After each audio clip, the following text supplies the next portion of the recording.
যে আল্লাহর সন্তুষ্টির জন্য যারা আল্লাহর দিকে আগায় আসে, আল্লাহ তাদেরকে কি দান করে। হাদিসটা সহিহ মুসলিম শরীফের 6698 নম্বর হাদিস। قال رسول الله صلى الله عليه وسلم من ذكرني في نفسه ذكرته في نفسي। নবীজি বলেন, যেই গোলাম আমাকে তার মনে মনে স্মরণ করে, আমিও ওই গোলামকে আমার মনে মনে স্মরণ করি। জোরে বলেন না সুবহানাল্লাহ। এই যে আমরা সুবহানাল্লাহ বললাম, কাকে স্মরণ করলাম বলেন? আল্লাহ বলেন, ওমান যাকারানি ফি মালাইন যাকারতুহু ফি মালাইন খায়রুম মিনহুম। যেই গোলাম আমাকে কোন মজলিসের মধ্যে স্মরণ করে, মাহফিলের মধ্যে স্মরণ করে, অনেক মানুষের মধ্যে আমাকে স্মরণ করে, আল্লাহ বলেন যাকারতুহু ফি মালাইন খায়রুম মিনহুম, আমি ওই দুনিয়ার মজলিস থেকে লক্ষ কোটি গুণ দামি মজলিসের মধ্যে আমার ওই গোলামকে আমি স্মরণ করি। আপনার নেত্রকোনায় বাড়ি, আপনার কথাটা যদি প্রধানমন্ত্রী, এখন তো প্রধানমন্ত্রী নাই, দাওয়া খেয়ে গেছে, প্রধান উপদেষ্টা যদি, অথবা ধরেন প্রধানমন্ত্রী ধরেন আছে, ধরলে তো অসুবিধা নেই, আছে বা সামনে আসবে, প্রধানমন্ত্রী যদি সংসদে দাঁড়ায় 350 সংসদের সামনে আপনি নেত্রকোনার জাউসি গ্রামের বাসিন্দা আপনার নাম উল্লেখ করে যদি প্রশংসা করে এবং বলে ওই লোকটার সাথে আমার সম্পর্ক আছে, তাকে আমি মহব্বত করি, আপনি কি গর্ববোধ করবেন না? একটা ছবি তোলার জন্য সুযোগ পাইলে ছোটখাটো পাতি নেতা তাকে জামা ছিঁড়া ফেলায় ছবি তোলার জন্য, আর প্রধানমন্ত্রী স্মরণ করলে তো সেই দেশে থাকবেনি।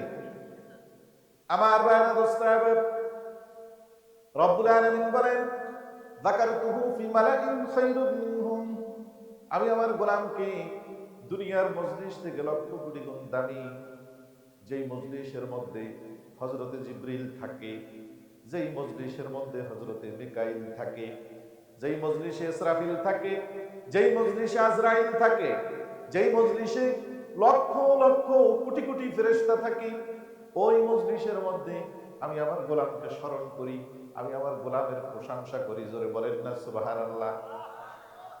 ওমান তাকাররাবা মিন্নি শিবরান, আর আমার যেই গোলাম আমার দিকে 1 বিঘা অগ্রসর হয় আমার কথা শোনার জন্য, আমার আদেশ নিষেধ জানার জন্য, আমাকে পাওয়ার জন্য, আমার সন্তুষ্টি হাসিল করার জন্য 1 বিঘা সামনে হেঁটে আসে, অগ্রসর হয়, কতটুকু বলেন? 1 বিঘা। রব্বুল আলামিন বলেন তাকাররাবতু ইলাইহি যিরাআন, আমি আমার গোলামের দিকে 1 হাত পরিমাণ সামনে অগ্রসর হয়ে যায়। যে বান্দা আল্লাহর দিকে 1 বিঘা অগ্রসর হয়, আল্লাহ ওই বান্দার দিকে কত হাত?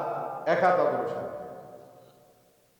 ওমান তাকাররাবানি যিরাআন তাকাররাবতু ইলাইহি বা'ন, আর আমার যেই বান্দা আমার দিকে 1 হাত পরিমাণ অগ্রসর হয়, আমি আমার বান্দার দিকে 4 হাত পরিমাণ সামনে অগ্রসর হয়ে যাই। বাউদ শব্দের অর্থ হলো 2 হাত টান করলে এরকম এই হাতের মাথা থেকে ওই হাতের মাথা পর্যন্ত, তাতে 4 হাত হয়। আমার ভাইরা, এরপর রব্বুল আলামিন বলেন ওমান আতানি ইয়ামশি,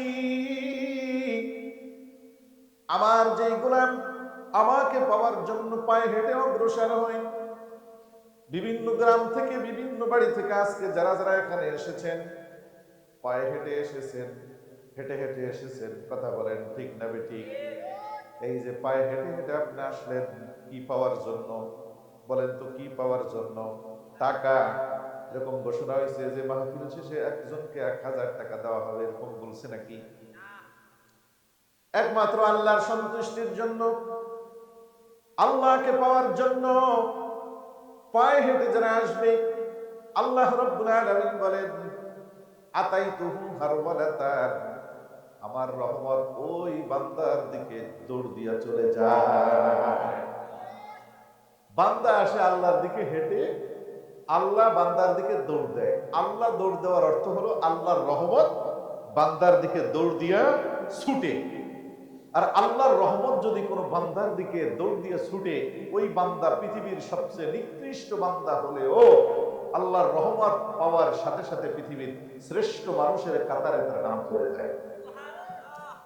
আমার ভাইরা, সহিহ বুখারী শরীফের হাদিস, বুখারী শরীফের 3470 নম্বর হাদিস, 3470 নম্বর বর্ণনা, সহিহ বুখারীর বর্ণনা। হযরত আবু হুরায়রা বলেন, রাসূলুল্লাহ সাল্লাল্লাহু আলাইহি ওয়াসাল্লাম ইরশাদ করেছেন, قال রাসূলুল্লাহ সাল্লাল্লাহু আলাইহি ওয়াসাল্লাম, কানা ফি বনি ইসরাঈল রাজুলুন ফাতালা 99 ইনসানান। নবীজি বলেন, বনি ইসরাঈলের মধ্যে একজন মানুষ ছিল, সে বনি ইসরাঈলের মধ্যে 99 জন মানুষকে হত্যা করে ফেলেছিল। কয়জন বলেন? 99 জন মানুষকে যে হত্যা করে, লোকটা কি ভালো মানুষ নাকি খারাপ মানুষ? এই দেশে আছে একজন এত বড় খারাপ? আছে বলেন? সারা বাংলাদেশে নাই 99 জন মারা।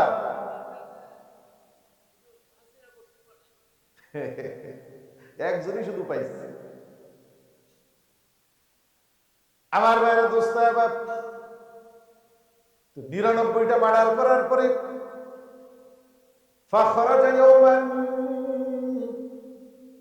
একদিন তার অন্তরের ভিতরে একটা কথা জাগ্রত হলো, একটা কথা তার দিলের ভিতরে জেগে উঠলো, হায় রে, আমার তো একদিন মরণ লাগবে। কি লাগবে বলেন দেখি? এই এলাকার কে কে আছেন যার যার মরণ লাগবে না? তুইলা দেখান। সবাই মরতেন, সবাই মরবো, কিন্তু মরতে চাই না। কথা বলেন? মরা লাগবে কিন্তু মরতে আমরা চাই না। পৃথিবীর কোনো মানুষ মরতে চায় না। সেই আলোচনা আমি সামনে করব। পৃথিবীতে আমরা 4টা জিনিস আছে এমন, সবাই চাই কিন্তু কেউ পাই না। কথা বুঝতেছেন? সবাই চাই কিন্তু কেউ পাই না, 4টা জিনিস আমরা আলোচনায় যাবো ইনশাআল্লাহ। আগে এই কথাটা বলি, 99টা মার্ডার করার পরে একদিন মনে মনে ভাবলো, আমার তো একদিন মরণ লাগবে। ফাখরাজা ইয়াওমান ফাজালা ইয়াসআলু ফাআতা রাহিবান। সহিহ বুখারীর বর্ণনা, মানুষকে জিজ্ঞাসা করা আরম্ভ করলো, হায় রে, আমি আল্লাহর সন্ধান কিভাবে পাবো, তওবা কিভাবে করব?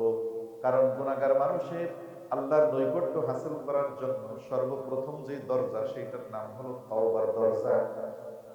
কিসের দরজা? তওবা। একজন 60 বছর ইবাদত করছে, ইবাদত করতে করতে করতে যেই জায়গা পড়ছে, আর একজন 60 বছর গুনাহ করছে, গুনাহ করতে করতে ওই পরিমাণ নিচে নামছে। ধরেন ইবাদত যে করছে সে উপরে উঠছে 3 মাইল, আর যে গুনাহ করছে সে মাটির নিচে গেছে কয় মাইল? 3 মাইল। বুজুর্গরা বলেন, ওই মাটির 3 মাইল নিচে যে গেছে 60 বছর গুনাহ কইরা, সে যদি খাঁটি দিলে তওবা করতে পারে, ওই 60 বছর ইবাদত কইরা যেখানে পড়ছে, এক তওবায় আল্লাহ সেখানে পৌঁছে দেয়। তওবার পাওয়ার আছে না নাই? কি পরিমাণ পাওয়ার! এই হাদিসটা শেষ পর্যন্ত শুনলে আপনি বুঝবেন। আমার বাইরে দোস্ত, একজন আলেমের কাছে গেলেন, আলেমকে গিয়ে প্রশ্ন করলেন, হাল মিন তাওবাতিন, হুজুর, আমার জন্য কোনো তওবা আসেনি? আমি 99টা মার্ডার করেছি। এবার আলেম তো সবাই এক সমান না। যে আলেমের কাছে জিজ্ঞাসা করছে, আলেম ফতোয়া দিতে পারে না, ফতোয়া দেওয়ার মতো যোগ্যতা নাই। ওয়াজ করা আর ফতোয়া দেওয়া কিন্তু ডিফারেন্স আছে। কথা বলেন ঠিক না ঠিক?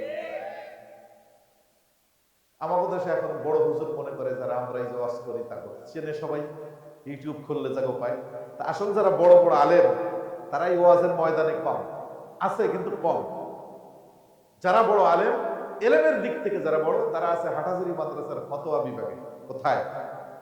তারা আছে কাছারি মাদ্রাসার ফতোয়া বিভাগে, তারা আছে লালবাগের ফতোয়া বিভাগে, তারা আছে মালিবাগের ফতোয়া বিভাগে, তারা আছে ফরিদাবাদের ফতোয়া বিভাগে, তারা আছে যাত্রাবাড়ির ফতোয়া বিভাগে।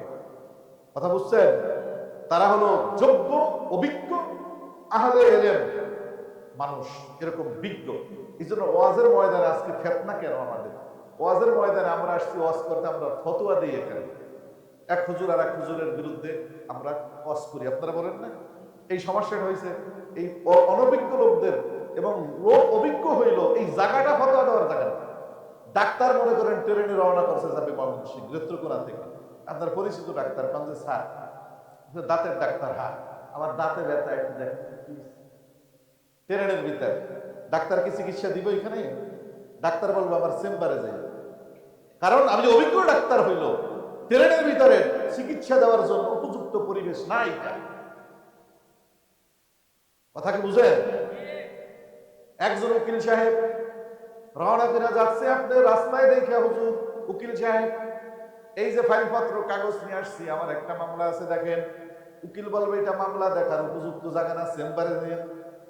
আল্লাহর কসম করে বলি, উকিল সাহেবের মামলার কাগজ দেখার জন্য যতটুকু অ্যাটেনশন লাগে, মাথা ঠান্ডা রাখা লাগে, একজন ডাক্তারের চিকিৎসা দেওয়ার জন্য যতটুকু মাথা ঠান্ডা রাখা লাগে, উপযুক্ত পরিবেশ লাগে, একজন মুফতির জন্য ফতোয়া দিতে তার চেয়ে লক্ষ কোটি গুণ বেশি মাথা ঠান্ডা রাখা লাগে। রাগের অবস্থায় ফতোয়া দেওয়া যায় না। একজন আপনি ওয়াজ করতেছেন একজনের বিরুদ্ধে, রাগ এমন চেঁচাচ্ছে, কাফের আর 14 গোষ্ঠী কাফের, আর বাড়ির গরুর দরজায় ঘাস যারা খায় যায় গরু, তোরাও কাফের। বুঝেন না? চলতেছেন এগুলো, আল্লাহ হেফাজত। তো ওই হুজুরের কাছে আতা রাহেবান, ওই আলেমের কাছে যে জিজ্ঞাসা করছে হাল মিন তাওবা, তো সে তো সাহেবে ফতোয়া না, ফতোয়া দেওয়ার যোগ্যতা নাই। সে চিন্তা করছে, সাধারণ মানুষ যেরকম চিন্তা করে যে 99টা মার্ডার না। ফাকার আলা, বিশ্বনবী বলেন ওই আলেম ফতোয়া দিচ্ছেন না, তোমার কোনো দরজা নাই, তাওবা কবুল হওয়ার কোনো রাস্তা তোমার জন্য নাই।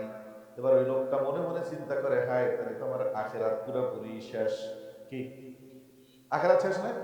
তাহলে আখিরাত তো পাবই না, তাহলে আছে দুনিয়া। দুনিয়া কি কামাইলাম? শুধুমাত্র মানুষ মারছি, তার 99 জন। একটা কাজ করি, আর একটা পুরাই, অন্তত মার্ডার কেসের সেঞ্চুরিটাও। ক্রিকেট তো খেলে সেঞ্চুরি করতে পারতাম, কি নাম তো থাকুক। সহিহ বুখারীর হাদিস, তামসা নাইলে বুখারী শরীফের 3470 নম্বর হাদিস, নবীজি বলেন ফাকাতালাহু, ওই আলেমরে মাইরে ফেলেছে, হত্যা করে ফেলেছে। এবার বুঝে থাকলে বলেন কাজটা কি ভালো করছে না খারাপ? আমি মনে করি একদিক দিয়ে ভালোই করছে। আগের 99টা মাথার মুখে বহুত খারাপ করছে, কিন্তু এইটা মাইটা খারাপ করে নাই বেশি একটা। ও না জাইনা কেন ফতোয়াটা দিল? কারণ না জাইনা ফতোয়া দিলে মানুষ গোমরা হয়, পথভ্রষ্ট। তারপরে এরকম হত্যা করা বৈধ, এটা রাগের জন্য আমি বললাম আর কি। তো এইটা আবার শোধরাই দিচ্ছি যে ওই আলেমকে যে হত্যা করছে এটাও অন্যায়, কিন্তু আলেমও না জাইনা ফতোয়া দিয়া এটাও একটা কি করছে, অন্যায় করছে। কেন? এই হাদিসটার সামনে আমরা যাব। আর একটা হাদিস সামনে, সহিহ বুখারী শরীফের 100 নম্বর হাদিস বরাবর রাসূলুল্লাহ সাল্লাল্লাহু আলাইহি সাল্লাম বলেন, ইন্নাল্লাহ তাআলা ইয়াকবিজুল ইলমা বিকবজিল উলামা, আলেমদেরকে দুনিয়ার থেকে বিদায় দিতে দিতে দিতে দিতে উঠাই নিতে নিতে আল্লাহ ইলমকে দুনিয়ার থেকে উঠায় নিবে। হাত্তা লাম ইয়াবকা আলিমান ইত্তাখাযান নাসু রুউসান জুহালান ফাসুইলু ফাআফতাউ বিগাইরি ইলমিন ফাদাল্লু ওয়া আদাল্লু। নবীজি বলেন এমন এক সময় আসবে কিয়ামতের আগে, বড় বড় আলেম যারা, হক্কানি যোগ্য আলেম যারা, তাদেরকে আল্লাহ মৃত্যু দিয়ে দিবে। এর পরবর্তী জেনারেশন ওই পরিমাণ আলেম হবে না, পরবর্তী জেনারেশন ওই এলেমের যোগ্যতা রাখবে না। এরপরে হতে হতে সমাজের মধ্যে শুধুমাত্র লেবাসদারি কিছু লোক থাকবে, তারা আসলে ইসলাম সম্পর্কে কিছুই জানে না।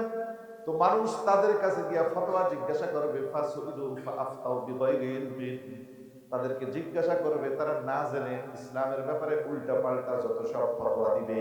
ফাদাল্লু ওয়া আদাল্লু, নবীজি বলেন সে নিজেও পথভ্রষ্ট, গোমরা, জাহান্নামে যাবে। তার কথা যারা শুনবে ওরাও জাহান্নামে যাবে। আজরা নাই। এজন্য মাসালা জানার জন্য যোগ্য আলেমের কাছে যাইতে হবে। কথা কি বুঝছেন? হুজুর আমরা কেমনে বুঝবো? দুনিয়া তো সবই বুঝেন। ডাক্তার দেখাইতে হবে, 10 জনকে জিজ্ঞাসা করেন যে কোন ডাক্তারের কাছে গেলে আমার উপকার হবে, এইটা তো বোঝেন। তাহলে ডাক্তার যেরকম খুঁজে বের করেন, ঠিক তেমনি ভাবে আপনাকে আলেমও আপনাকে ওই ফতোয়া দেওয়ার যোগ্য আলেমকে, তাকেও আপনাকে খুঁজে বের করা লাগবে। কথা কি বুঝতেছেন? এবার চলেন তাহলে ওই হাদিসে যাই।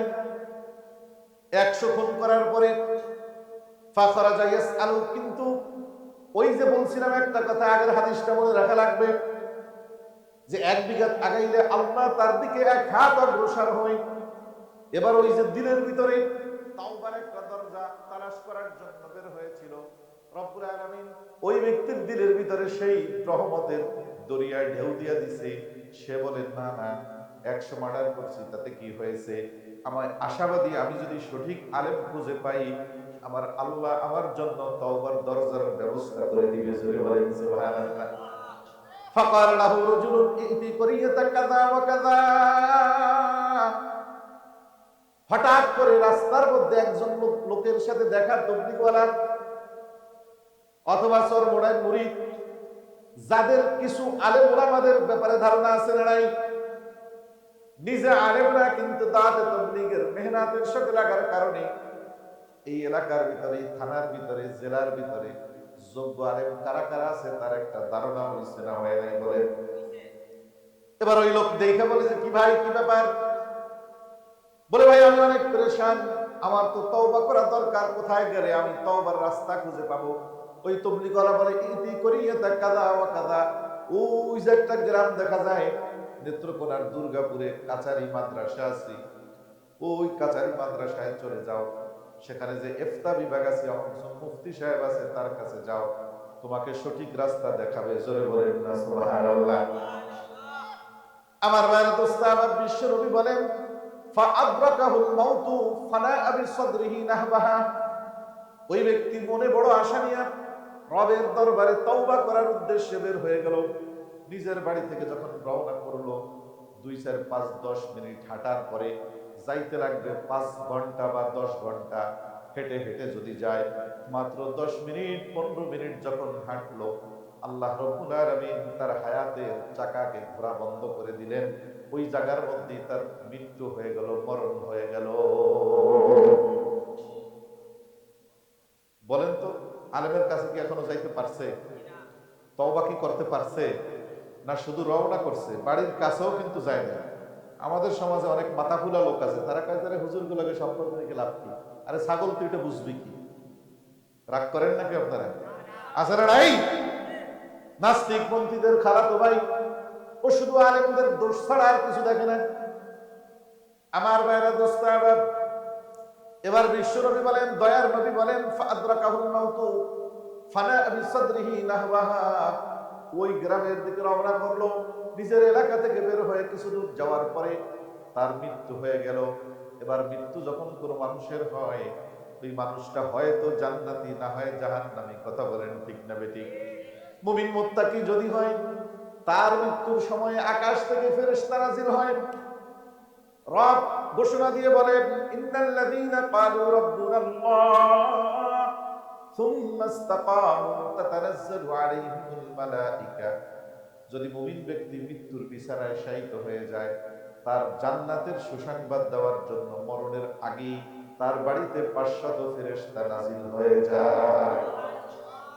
আমার ভাইরা দোস্ত, আবার বিশ্বনবী সাইয়্যিদুল মুরসালিন বলেন মাসনাদ আহমদের 18534 নম্বর হাদিস, নবীজি বলেন ইন্নাল আবদাল মুমিন ইযা কানা ফি ইনকিতাইন মিনাদ দুনিয়া ওয়া ইকবালিন মিনাল আখিরাহ নাযারা ইলাইহি মালাইকাতুন মিনাস সামা বিজুল ওয়ুজুহ কাআন্না ওয়ুজুহুহুম শামস মা'হুম কাফানুন মিন আকফানিল জান্নাহ ওয়া হুলুতুন মিন হুলুতিল জান্নাহ। বিশ্বনবী সাইয়্যিদুল মুরসালিন বলেন মুমিন মুত্তাকি যখন মৃত্যুর শয্যায় শায়িত হয়ে যায়, তার বাড়িতে 500 নূরের ফেরেশতা আসে। সে জীবিত থাকতে মরণের আগেই সূরা সুবহানাল্লাহ বলেন মাহুম কাফানুম মিন আকফানিল জান্নাহ। দুনিয়ার মানুষ তার দেহের ভিতরে কাফন পরাবে প্রস্তুতি নেয়, আর আকাশের যে ফেরেশতারা আসে ওদের হাতে জান্নাতের রেশমি কাপড়ের কাফন থাকে। ওয়া হুনুতুম মিন হুনুতিল জান্নাহ, জান্নাতের মিশক আম্বরের ডিব্বা আতর সুঘ্রাণ নিয়ে আসে। সুবহানাল্লাহ। হাত্তা ইয়াজলিসুনা মিনহু মাদ্দাল বাসার, 500 ফেরেশতা তার উঠানে, বাড়ির ভিতরে, রুমের ভিতরে, বেডরুমে, খাটে, খাটের নিচে সব জায়গা বসে যায়। তার দৃষ্টি সীমা যত দূর যায় শুধুমাত্র ফেরেশতা দেখে, ফেরেশতা দেখে, ফেরেশতা দেখে। সুবহানাল্লাহ। এই হাদিস মিশকাত শরীফে আছে, 1541 নম্বর হাদিস। বড় একটা লম্বা হাদিসের মাঝখান থেকে বলছি, বারা ইবনে আযিব থেকে বর্ণিত। বিশ্বনবী বলেন সুম্মা ইয়াজিবু মালাকুল মাউত আলাইহিস সালাম। এর কিছুক্ষণ পর ওই 500 ফেরেশতা এসে তার কানে কানে বলে আল্লাহ তাখাফু। কথা বলা যাবে না, 500 ফেরেশতা কানে কানে বলে আল্লাহ তাখাফু ওয়া লা তাহজানু ওয়া আবশিরু বিল জান্নাহ। মুমিন মুত্তাকি, তোমার কোনো আখিরাতের জীবন নিয়ে ভয় নাই, দুনিয়ার জীবন নিয়ে কোনো হতাশা নাই। সুবহানাল্লাহ। দুনিয়ায় গাড়ি করতে পারো নাই, বাড়ি করতে পারো নাই, ধন সম্পদ চেয়ারম্যান মেম্বারে কিছুই পাও নাই, কিন্তু তাতে তোমার কোনো আফসোসের কারণ নাই। সুবহানাল্লাহ বলেন। কেন কেন কেন কারণ নাই? আবশিরু বিল জান্নাহ, তোমার রব তোমাকে দুনিয়ায় জীবিত থাকতে জান্নাতের সুসংবাদ দিয়ে পাঠাইছে। কিন্তু হুজুর রাসূলুল্লাহ এখন কিন্তু মরে নাই, কিন্তু এই সুসংবাদ কানে পাইয়াছেন। মানুষের জীবনের সফলতা কোথায় মুসলমান সেটা বুঝতে হবে। আমরা আজকে মনে করছি চেয়ারম্যান হইলেই জীবন সফল, আমরা মনে করছি বিঘা বিঘা জমি কেন্দ্রে জীবন সফল, আমরা মনে করছি বিশাল বড় ব্যবসায়ী হইলে জীবন সফল। আল্লাহর কসম, ওয়ামাল হায়াতুদ দুনিয়া ইল্লা মাতাউল গুরুর।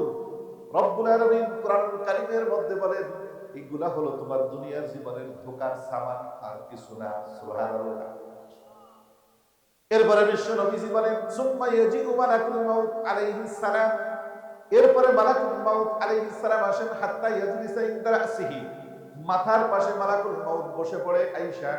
এরপরে মালাকুল মাউত কানের কাছে বলতে থাকে আইয়াতুহান নাফসুত তাইয়্যিবা উখরুজি ইলা মাগফিরাতিন মিনাল্লাহি ওয়া রিদওয়ান।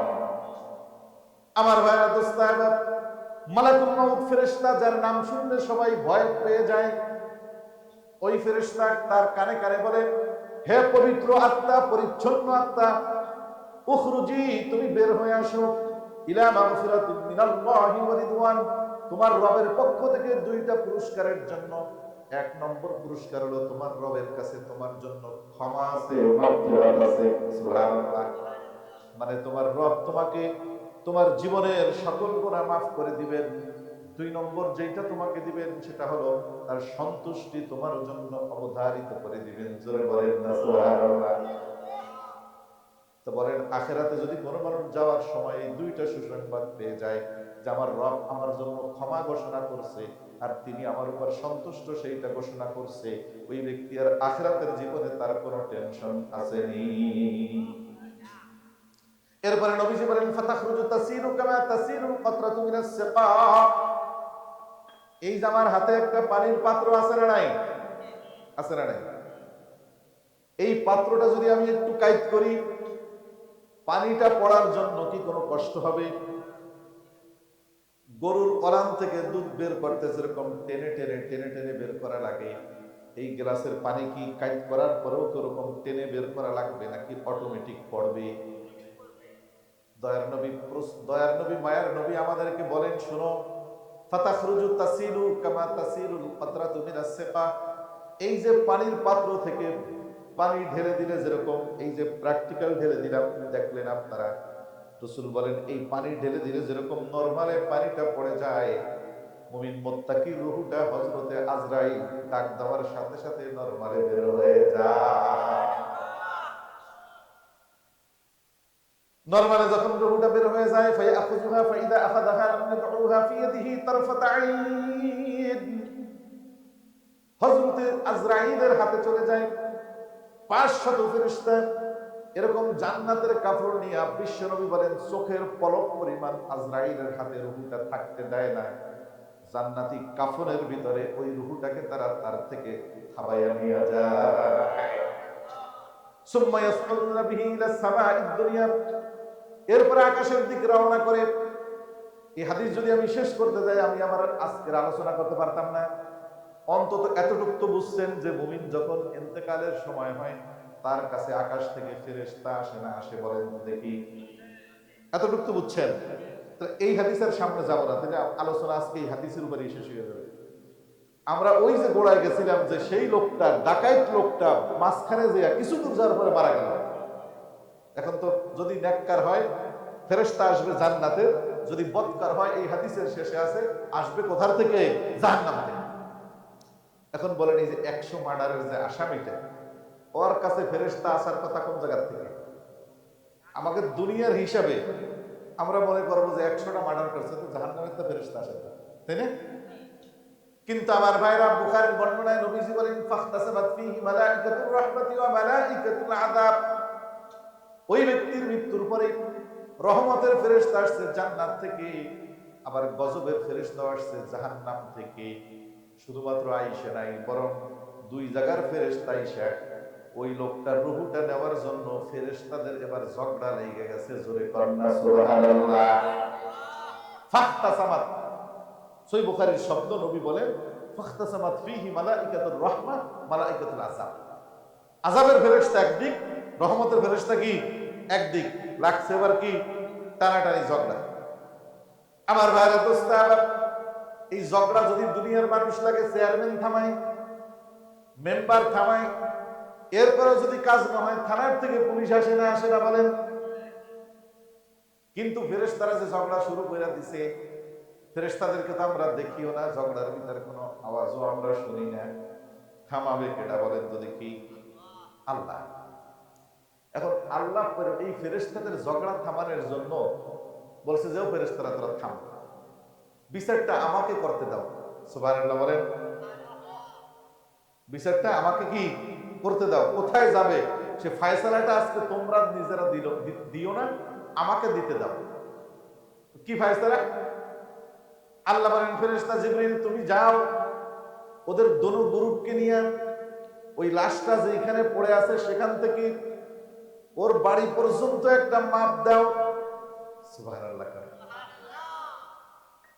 এরপরে বাড়ি পর্যন্ত মাপ দেওয়ার পরে কত নাল হয় জমি মাপা? আপনাদের দেশে কি বলে? নাল, সিকল। কত সিকল হয় বা ফিতা হয়, মাপ দাও। এরপরে বাড়ি মাপার পরে ওই লাশ থেকে আলেমের বাড়ি পর্যন্ত আর একটা মাপ দাও। যেই মাপটা ওর কাছাকাছি হবে সেই অনুযায়ী ওকে হুকুম দেওয়া হবে, ফয়সালা দেওয়া হবে। যদি বাড়িটা ওর কাছে হয়, বাড়ি হলো গুনাহের হেডকোয়ার্টার, যাবে লোকটা জাহান্নামে। আর যদি আলেমের বাড়িটা কাছে হয়, তাহলে আলেমের বাড়িটা হলো তওবার বাড়ি, যাবে ওই লোকটা জান্নাতে। জোরে কন্না সুবহানাল্লাহ। কিন্তু বাড়ি আসলে কোনটা কাছে কন্ত আপনারা? কন্ত বাড়ি তো নিজেরটা কাছে। এখন এই ফায়সালা যখন শুনছে, জাহান্নামের ফেরেশতা খুশি হয়ে গেছে, ভাবছে যে এই তো বাড়ি দেখা যায়, আমরাই পাবো। জান্নাতের ফেরেশতাদের মন খারাপ হয়ে গেছে। কিন্তু ফায়সালা হইল কি, তার চেয়ে তো এরকম ফায়সালা না দিয়ে ডাইরেক্ট আল্লাহ কইয়া দিত যে পাড়াইতে জাহান্নামে তোরা চইলা, তো এই তো পারে, মাফামাফির কি দরকার? কিন্তু আমার ভাইরা দোস্ত, আবার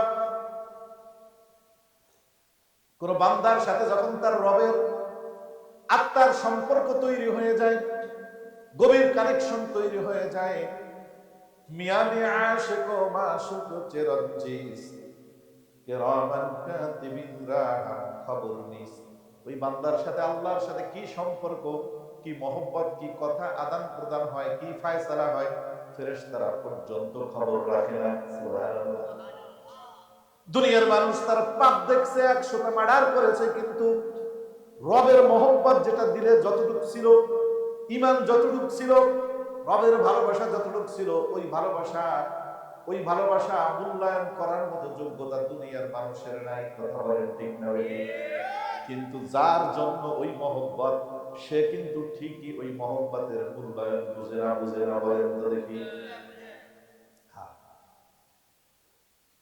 এখন আল্লাহ ফেরেশতা জিবরিলকে পাঠাই দিয়া মাপতে, জমি মাপতে, জমিনকে আল্লাহ বলে, বিশ্বনবী বলেন ফাআওহাল্লাহু ইলা হাযিহি আন তাকাররাবি। ওই আলেমের বাড়ির যে দূর জমিনটা, জমিনকে আল্লাহ কানে কানে বলে দেয়, ও জমিন, তোকে যখন মাপতে আসবে, তুই আস্তে আস্তে আস্তে আস্তে এই লাশের কাছে চলে আয়। সুবহানাল্লাহ। বাড়ি দিয়ে কবেন। আর বাড়ির পাশের যে জমিনটা, তাকে বলে দিছি 1 সিকল মাপবে, 10 সিকল দূরে সরবি, তোরে যেন আজকে সারাদিন মাইপটা না পায়। কথা কি বুঝছেন আপনি? আপনারা ভাবতে পারেন যে হুজুর তো বিচারটা তো পার্সিয়ালিটি মূলক হইল। আল্লাহ যদি পার্সিয়ালিটি না কইরা ইনসাফ করে, একজন আর আমাদের রক্ষা নাই। আল্লাহ যদি ইনসাফের বিচার করে, আল্লাহর কসম আমরা সব জাহান্নামে যাব। কারণ ইনসাফ হলো যতটুক প্রাপ্তি অতটুক দেওয়া, আর যতটুক পায় তার চেয়ে কোটি গুণ রহমত দিয়ে ভরে দেওয়া। এটা হলো ইহসান। এই জন্য আল্লাহ কোরআনে কারিমে বলে, ও আমার বান্দা, আমি যদি তোদেরকে ধরি, একটা কদম দুনিয়া চলার হিম্মত তোদের নাই।